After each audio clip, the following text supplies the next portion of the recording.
Olá, jovem jurista, meu nome é Ronaldo Bastos, estou aqui nos Estados Unidos, mas nem por isso vou deixar de gravar aula para vocês.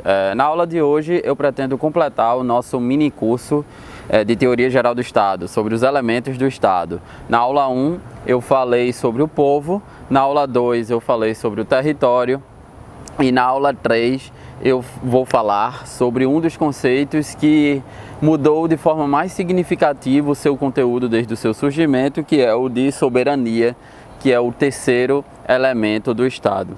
Se a gente pega Max Weber, né, vai definir lá no Economia e Sociedade o que seria o Estado. Weber vai dizer que o Estado é aquela comunidade humana que dentro de determinado território reclama para si o monopólio da coação física legítima. Isso é o Estado para Weber. E nessa conceituação básica de Estado temos presentes os três elementos que eu estou trabalhando com vocês nesse mini curso de elementos do Estado.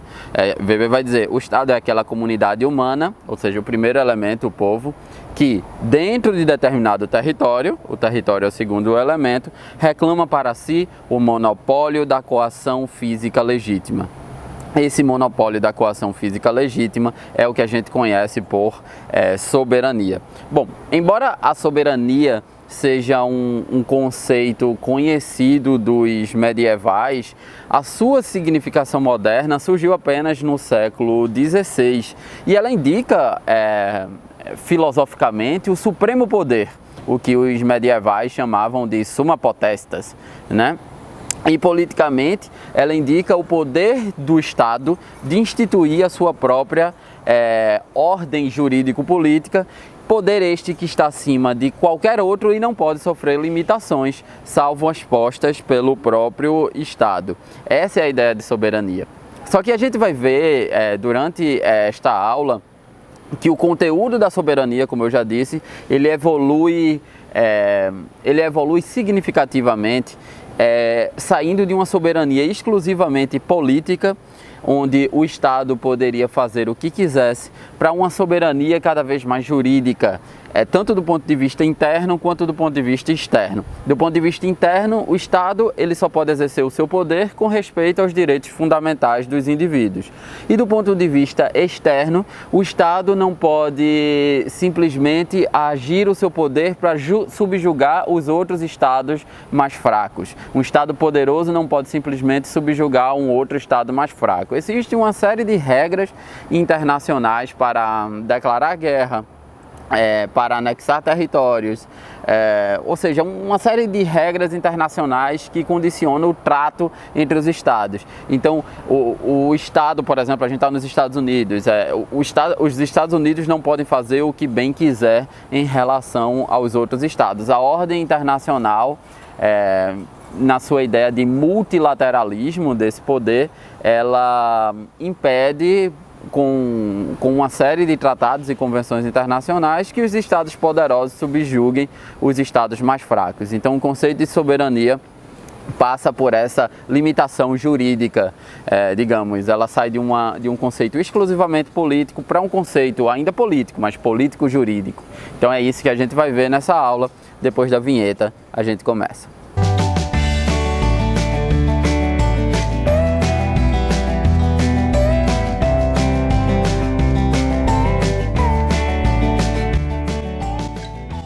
Bom, como eu disse, a soberania ela passa por essa evolução de sair de um conceito exclusivamente político para um conceito político-jurídico.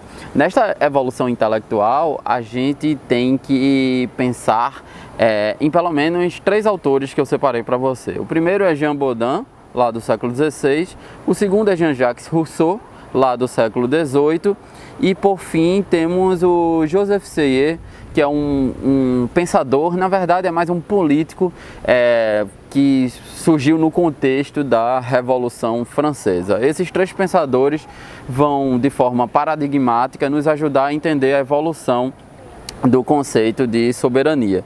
Jean Bodin, ele foi o primeiro a sistematizar esse conceito de soberania. Baudin conceitua a soberania de um ponto de vista exclusivamente político, como um poder supremo, absoluto, ilimitado e incontrastável do Estado, que é imprescindível à sua própria existência enquanto organização política. De todas as características traçadas por Baudin, eu vou listar 4 características que teria esse conceito de soberania. A primeira característica é que a soberania é una, ou seja, não existe mais de uma soberania do Estado dentro de um mesmo âmbito territorial. Cada Estado possui apenas uma soberania e ela é única. Isso significa também que outros Estados não podem mandar em Estados alheios dentro do território desses Estados alheios. É o Estado detentor desse território que tem a soberania sobre ele, que tem o poder sobre ele, que exerce, como disse Weber, a coação física legítima. Uma outra característica traçada por Baudin é que a soberania é indivisível. A gente não pode dividir a soberania. Vários entes políticos teriam soberania sobre um mesmo território. Isso não existe para Baudin. O que existe é que o exercício desse poder ele pode ser distribuído, mas a soberania é única, né? Uma outra característica de Baudin, a terceira característica que eu citaria, é que a soberania é imprescindível. Ou seja, os atos do Estado produzem relações jurídicas que são ininterruptas, que só podem deixar de existir por outras relações jurídicas que revoguem as relações jurídicas anteriores. Então, é como se a soberania fosse imprescritível. Um Estado não deixa de ser soberano com o decorrer do tempo. Se o Estado ainda detém esse território e esse povo pertence a esse determinado Estado, ele exerce sim essa coação física legítima, ele exerce a soberania. E por fim, uma característica que já chega muito próximo do nosso segundo filósofo que a gente vai trabalhar, Jean-Jacques Rousseau, é que a soberania é inalienável. Isso significa que um Estado não pode transferir o exercício do seu poder para outro Estado, não pode transferir a sua soberania para outro Estado. E aí que existe um outro filósofo que se destaca com este conceito, né, com esta característica da soberania, que é Jean-Jacques Rousseau. E a partir de um conceito muito típico de Jean-Jacques Rousseau, que ele vai chamar de a vontade geral, ele cria um tipo de soberania que tem suas semelhanças com Baudin, mas é fundamentalmente diferente, porque não é mais a soberania do Estado em si, mas é a soberania popular. Ou seja, Rousseau, como a gente vai ver mais para frente, ele altera a fonte de legitimidade do poder soberano. Se para Baudin a fonte de legitimidade estava com a monarquia, com os reis, para Rousseau a fonte de legitimidade provém do povo a partir desse conceito de vontade popular. O que é a vontade popular, define Rousseau? A vontade popular, ela consiste na soma das distintas frações do poder político pertencentes a cada indivíduo que é membro de determinada comunidade e constituem, em conjunto, a vontade de todos os membros do Estado nas questões político-decisórias. Ou seja, o Estado ele é composto por um povo, como a gente viu na aula 1 desse mini curso, e cada ente desse povo, que se chama de indivíduos ou de cidadãos, ele possui uma fonte de poder, ele possui uma opinião sobre o que o Estado deve fazer. Então, é a soma dessas opiniões coerentes, essas opiniões que se assemelham, que constituem essa fonte de legitimidade da soberania. E aí, a questão que deve ser considerada é que a soberania não se trata de mera soma de interesses particulares. São os interesses que são coerentes uns com os outros, é a identificação desses interesses que vai dar a legitimidade para a ação estatal a partir da soberania popular, né? A partir da opinião majoritária da sociedade. É preciso lembrar que Rousseau é um filósofo contratualista e os filósofos contratualistas da era iluminista acreditavam no ideal de racionalidade. O iluminismo tem muito a ver com essa ideia de razão. Então não é simplesmente um eu quero que constitui essa fonte de soberania por parte de cada indivíduo. Os indivíduos traçam opiniões que elas têm uma racionalidade, e é a racionalidade dessas opiniões que em conjunto vai formar lá em cima abstratamente esse conceito de soberania. Isso é muito importante. E aí, como eu disse, há uma distinção fundamental entre Baudin e Rousseau. Baudin vai dizer que a soberania provém dos reis, né? É o que o rei quer, que constitui as ações do Estado, que constitui a fonte de legitimidade das ações do Estado. Rousseau vai dizer não, na verdade é o que o povo quer. Por isso que a soberania de Rousseau é a soberania popular, né? Só que chegou no decorrer da história, já na Revolução Francesa, no contexto revolucionário, houve um novo conceito de soberania, que não era nem a soberania de Baudin, nem a soberania popular de Rousseau, embora se assemelhasse muito com essa, era a ideia de soberania nacional, criada ou melhor trabalhada por um político francês chamado Joseph Seye, que escreveu um livro chamado O que é o Terceiro Estado. Esta soberania nacional, ela configura um ponto de equilíbrio entre a soberania de Baudin e a soberania popular de Rousseau. E para a gente entender esse ponto de equilíbrio, a gente tem que entender um pouco o surgimento da burguesia e o próprio contexto da Revolução Francesa. Lembre-se que o contexto da Revolução Francesa, um dos problemas da Revolução Francesa é que os burgueses que lideravam o chamado Terceiro Estado, a sociedade francesa era dividida em 3 estados, se a gente pegar o principal conselho consultivo do rei, que era os Estados Gerais, né, chamada Reunião dos Estados Gerais. A Revolução Francesa é de 1789 e o rei não consultava esse conselho desde 1614.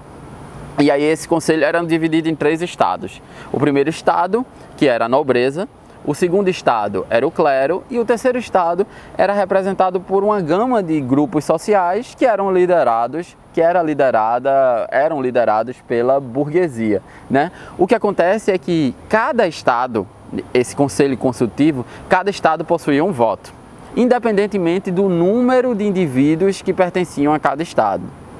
E o problema é que a maioria da população estava nesse terceiro estado. Então, o que é que acontecia? Em geral, o primeiro estado, representado pela nobreza, e o segundo estado, representado pelo clero, voltavam sempre em conjunto contra o terceiro estado, ou seja, para manter esses privilégios da nobreza e do clero, e sempre ganhavam as decisões de 2-1. O que Seye argumentou é que, primeiro, o terceiro estado é composto pela maioria do povo francês. Em segundo lugar, o terceiro estado, representado pela burguesia, é constituído por aquelas pessoas que sustentam economicamente o Estado e, no entanto, estão destituídos do poder político, porque o terceiro estado só perdia as deliberações, né? Então, Seye vai construir uma argumentação filosófica que vai mostrar que, na verdade, o povo francês era o terceiro estado.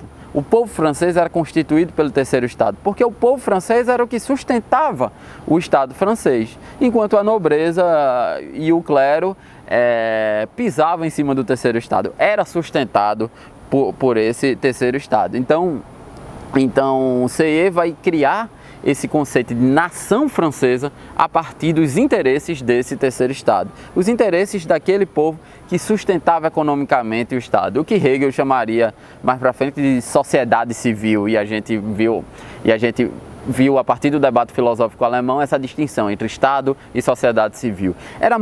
Era basicamente isso, um século antes, que a França teria feito em relação a esse debate alemão. Então a soberania nacional, a ideia de nação, só poderia ser depreendida dessa maioria do povo francês, do povo que sustentava economicamente o Estado, da sociedade civil francesa. Então, qual era a proposta de Joseph Seye? A proposta de Joseph Seye era a votação não ser feita por Estado, para eles sempre perderem 2-1. Na verdade, a votação deveria ser feita por indivíduo.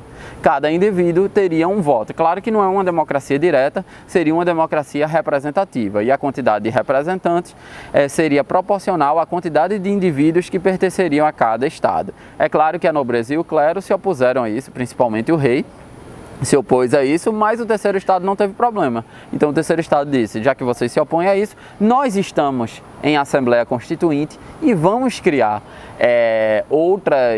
uma nova Constituição que respeite, veja aí como a dinâmica dos direitos já é importante, que respeite os direitos naturais do povo francês de conduzir o seu próprio destino e não ser conduzido pela nobreza e pelo clero, pelo rei de forma geral, pela monarquia de forma geral. Então eles se reúnem em Assembleia Constituinte, aí vocês sabem a história, 14 de julho cai a Bastilha, o rei é degolado e a Revolução Francesa segue.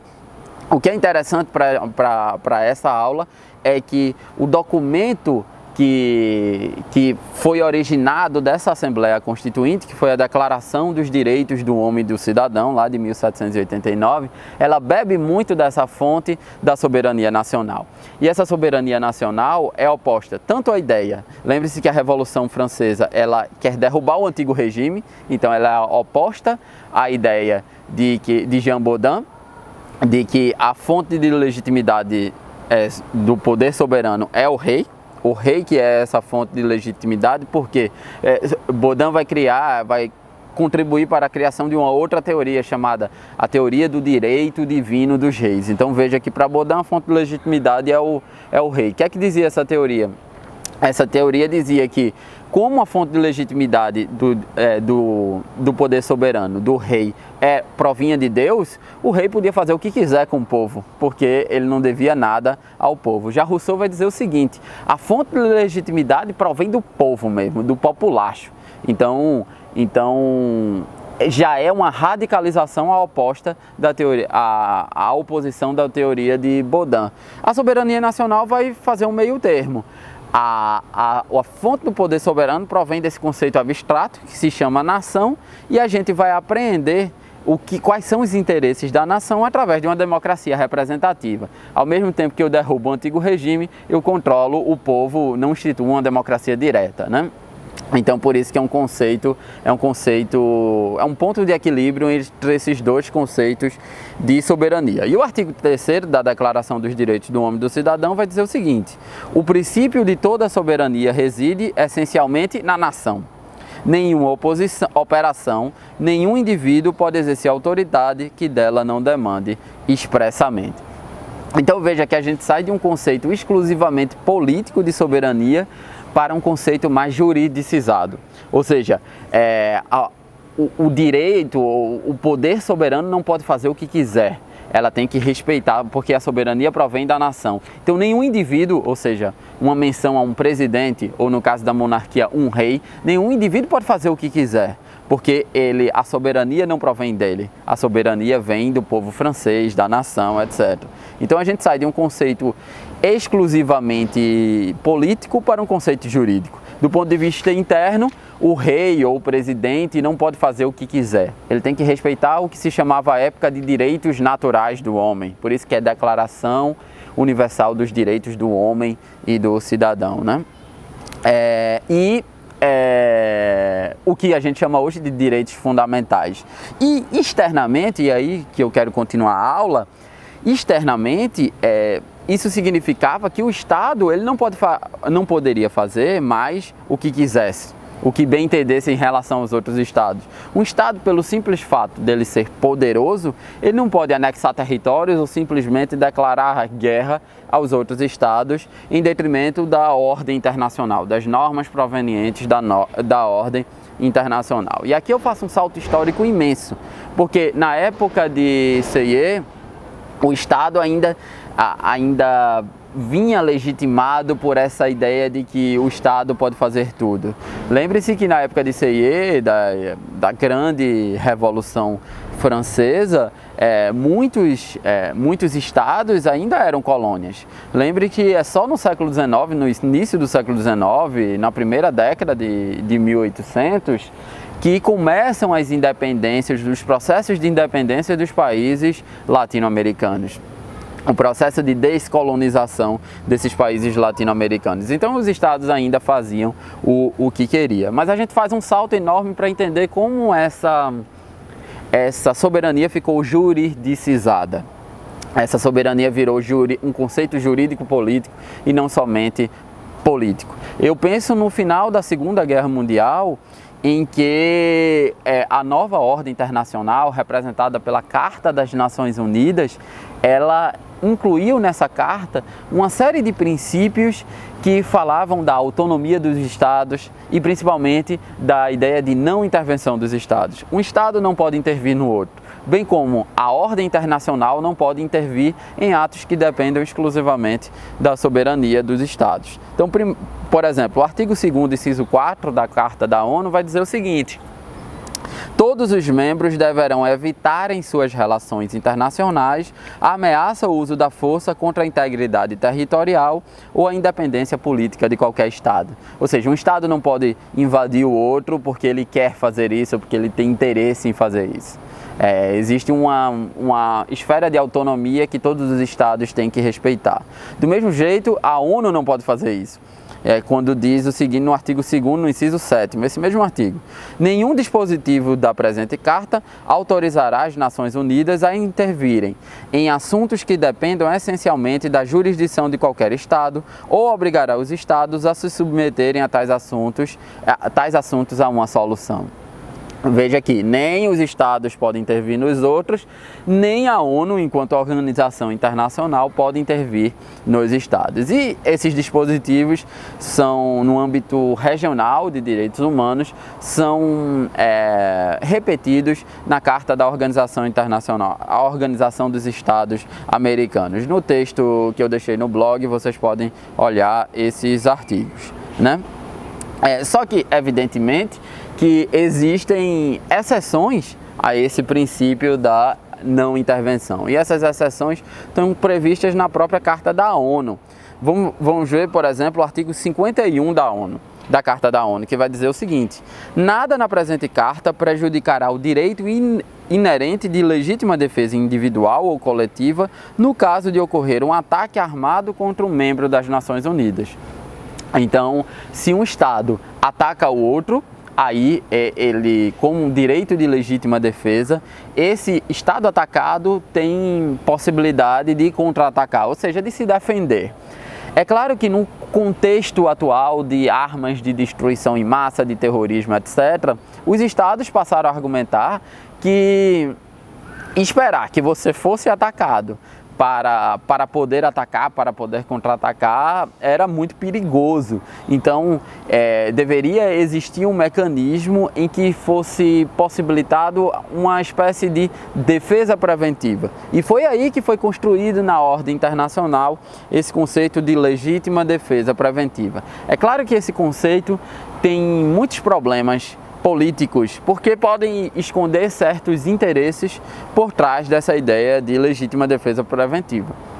Foi, por exemplo, com base nessa ideia de legítima defesa preventiva que o presidente George W. Bush, depois dos ataques às Torres Gêmeas lá em 11 de setembro, criou a National Security Strategy, que é a Estratégia de Segurança Nacional, que era um documento que dizia basicamente que o objetivo prioritário norte-americano no que concerne a segurança nacional é destruir todas as organizações terroristas e que para isso os Estados Unidos não hesitarão em agir sozinhos para exercer seu direito de autodefesa. Veja como é perigoso esse documento, porque os Estados Unidos eles desconsideram a questão da ordem internacional, dos organismos multilaterais, esse controle mútuo que rege a própria ideia das Nações Unidas, e diz: não, nós não hesitaremos de agir sozinhos para defender os interesses nacionais, esse conceito bem abstrato de interesse nacional. E foi com base nessa ideia que ele, por exemplo, atacou o Iraque, declarou guerra ao Iraque em 2003. O Conselho de Segurança da ONU não autorizou os Estados Unidos a declarar essa guerra, mas os Estados Unidos desobedeceu o Conselho de Segurança e declarou guerra ao Iraque. Então, uma primeira exceção ao princípio da não intervenção é essa questão da legítima defesa, com essa minha observação para esse conceito que veio sendo formulado desde o início da década de 2000 sobre legítima defesa preventiva. Uma outra exceção ao princípio da não intervenção são as chamadas intervenções humanitárias, que ocorre quando o que ocorre nos seguintes termos: um Estado ele tem obrigação de garantir a segurança, a vida, a saúde dos seus nacionais, do povo e da população de modo geral que está sob sua jurisdição. Quando ele não consegue fazer isso, normalmente, quando na verdade há uma perseguição do Estado a determinados grupos de pessoas, sejam por origem política, seja por origem étnica, seja por origem religiosa, esse Estado ele viola normas internacionais de proteção daquela população que está sob a sua jurisdição. Então, desde 2005 foi criado um conceito que é a chamada iniciativa R2P ou R2P, né, que é o Responsibility to Protect, né, a responsabilidade de proteger, que diz que os estados têm a obrigação de proteger as pessoas que estão sob sua jurisdição. Se eles não fizerem isso, a comunidade internacional, através da ONU, terá a responsabilidade de empregar os meios pacíficos necessários para prevenir as consequências perversas da atuação estatal contra as normas internacionais, né, contra o direito internacional. Então, o que a gente vê é que a soberania externa, tanto a soberania interna tornou-se um conceito jurídico-político, porque o Estado pode agir desde que respeite os direitos fundamentais dos cidadãos, mas a soberania externa também se tornou um conceito jurídico-político, em que o Estado em que há uma igualdade soberana entre os Estados e há uma série de normas internacionais que os Estados têm que agir no que dizem respeito a essa soberania, né, a essa atuação estatal. Não é por os Estados Unidos, por exemplo, serem um país poderoso que eles poderão invadir qualquer estado que eles bem queiram, né? E claro, com o processo de globalização e o processo de quebra de barreiras de circulação de bens, capitais, serviços e pessoas, este processo com o fim de integrar esses processos de integração, como áreas de livre comércio, união aduaneira, mercado comum, união monetária, todas essas etapas de integração que regem a teoria do comércio internacional, que depois eu quero falar com vocês sobre isso, mas não nessa aula. Esse processo de globalização, com essa integração de serviços, bens, capitais e pessoas, também fez com que os estados tivessem que abdicar da sua soberania. Pense em política tarifária, né? O Mercosul, por exemplo, diz o seguinte: tem uma disposição que todos os estados que querem negociar importação e exportação com algum dos países do Mercosul, Brasil, Argentina, Paraguai e Uruguai, existe no Mercosul que a gente chama de tarifa externa comum, a TEC, né? Então, um estado Uruguai não pode cobrar uma TEC diferente do que cobra o Brasil, diferente do que cobra a Argentina ou diferente do que cobra o Paraguai. Há uma unificação dessa política tarifária. Isso faz com que haja uma certa perda de soberania. Os estados consideram que esta perda de soberania é tolerável, porque a integração faz com que todos os estados saiam ganhadores, etc, etc, né? Então o processo de globalização também interfere nos atos soberanos. Então é isso, pessoal. Terceiro elemento do Estado é a soberania. O que vocês têm que reter dessa aula é que a soberania sai de um conceito exclusivamente político para um conceito político-jurídico, tanto do ponto de vista interno, em relação aos seus cidadãos, pois os atos estatais dependem da observância dos direitos fundamentais, quanto do ponto de vista externo, onde um Estado não pode invadir o outro de qualquer forma, tem que respeitar as normas de direito internacional. Do mesmo jeito, os processos de integração têm que respeitar essas normas do direito internacional. Para isso existe um órgão de soluções de controvérsias, né? Dentro da Organização Mundial de Comércio, né? Então, espero que vocês tenham gostado dessa aula. Até uma próxima. Tchau!